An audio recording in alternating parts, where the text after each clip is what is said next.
पहलगाम आतंकवादी हमले के बाद भारत और पाकिस्तान के बीच बढ़ते तनाव की वजह से केंद्रीय गृह मंत्रालय ने सभी राज्यों और केंद्र शासित प्रदेशों को 7 मई को मॉक ड्रिल करने के निर्देश दिए हैं। इस ड्रिल का मकसद नागरिकों और अधिकारियों को पाकिस्तान के साथ बढ़ते तनाव के बीच नए और जटिल खतरों के लिए तैयार करना है। इस अभ्यास में हवाई हमले की चेतावनी देने वाले सायरन का परीक्षण, नागरिक सुरक्षा तैयारियों का आकलन, बंकर की तैयारी की जांच और संकट के समय में क्या किया जाए, ये सब सिखाया जाएगा। Well, mock drills is a practice exercise to prepare people, organizations, authorities for real life emergencies. For example, it can be fire, it can be earthquake, it can be medical emergency or terrorist attack or war, you know.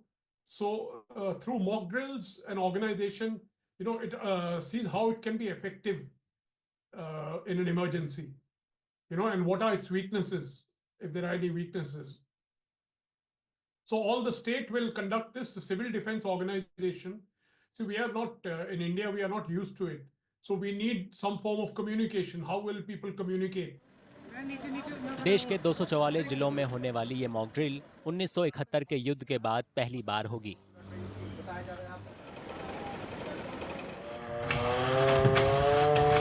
Mock drill एक प्रकार की तैयारी है जो हवाई हमले के siren, संचार लिंक और प्रतिक्रिया टीमों की तैयारियों को जांचती है, ताकि दुश्मन के हमले के दौरान बचाव के लिए लोग तैयार रहें।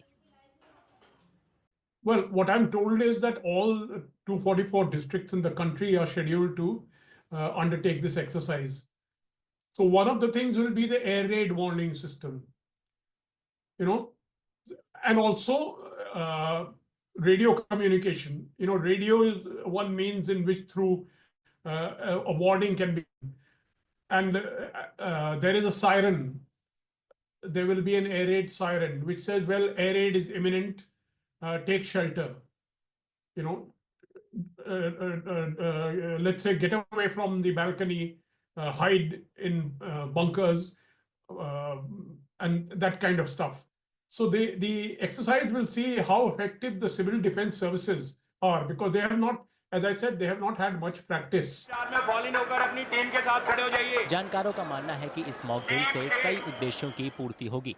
मुश्किल वक्त में किसी भी ऑपरेशन की तैयारी, एजेंसियों के बीच कोऑर्डिनेशन और आम जनता को जागरूक करना शामिल है। इस दौरान चेतावनी प्रणालियों को जांचना, शेल्टर होम और संचार चैनलों में आई दिक्कतों को पहचानना है, ताकि नागरिक सुरक्षा के नजरिए से आने वाले वक्त में इन्हें दुरुस्त किया जा सके।